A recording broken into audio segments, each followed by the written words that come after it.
नमस्ते दोस्तों, सनातनी धर्म कथा में आप सभी का एक बार फिर से स्वागत है। तो चलिए वीडियो स्टार्ट करते हैं। ईश्वर इच्छा जगत का निर्मित कारण तथा प्राण उपादान कारण है। कठोपनिषद अनुसार यह दृश्यमान जगत ब्रह्मा सत्ता की परम शक्ति से संपादित होकर उत्पन्न हो रहा है। यह प्राण शक्ति या माया जब ब्रह्मा से सुप्त रहती है तब उसकी क्रिया शक्ति नहीं होती।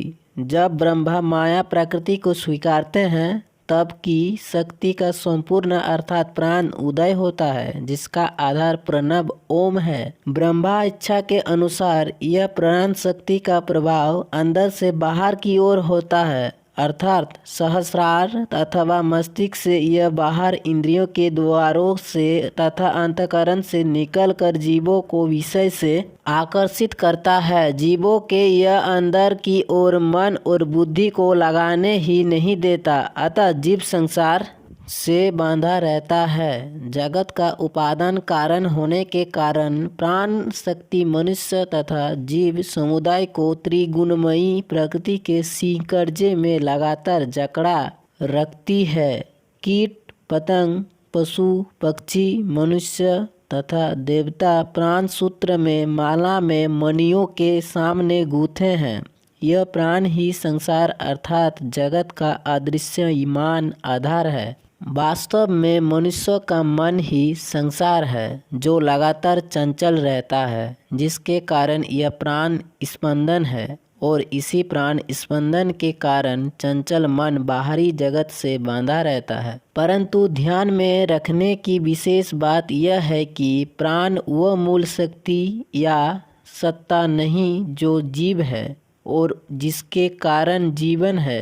वह परम सत्ता तो आत्मा ही है, परंतु आत्मा अकर्ता होने के कारण कुछ कर्म नहीं करता, और ईश्वरीय विधान के अनुसार आत्मा के संदनीय के कारण ओम प्रणव से उदय होने पर यह प्राण शक्ति संपादित करता है। इस स्पंदन को सुपूर्ण से ही विभिन्न ऊर्जा शक्ति उत्पन्न होकर इस शरीर और जगत का कार्य चलाता है। समस्त सृष्टि में जो भी हम घटित अथवा परिवर्तित होते देखते हैं, यह प्राण शक्ति के ही कारण है। वह प्राण कर्म ही है, अर्थात प्राण द्वारा ही होता है। सारी शक्तियों के मूल में यही प्राण शक्ति है। जोगियों के अनुसार यह दृष्टमान जगत ऊर्जा का ही घनीभूत आकार है, जिसके मूल में प्राण शक्ति ही है, जिसका मूल और प्रभु सत्ता प्रणव ओम है। इसलिए कह सकते हैं कि प्रकृति अथवा माया ब्रह्मा से भिन्न नहीं, क्योंकि प्राण का उदय प्रणव रूपी ब्रह्मा से ही है।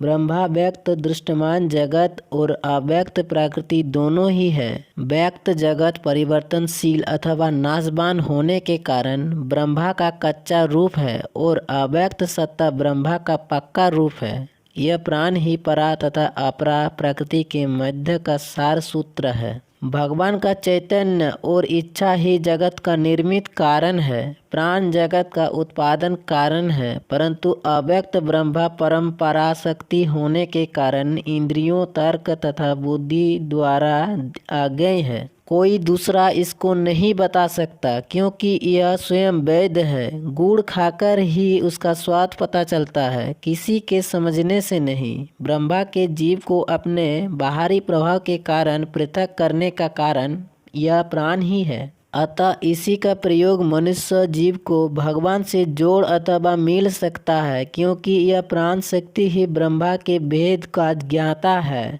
यही प्राण उसी मार्ग से ब्रह्मा के पास वापस ले जा सकता है, जिस रास्ते से जीव को ब्रह्मा से जुदा किया है। 20वीं सदी से विश्वविख्यात परम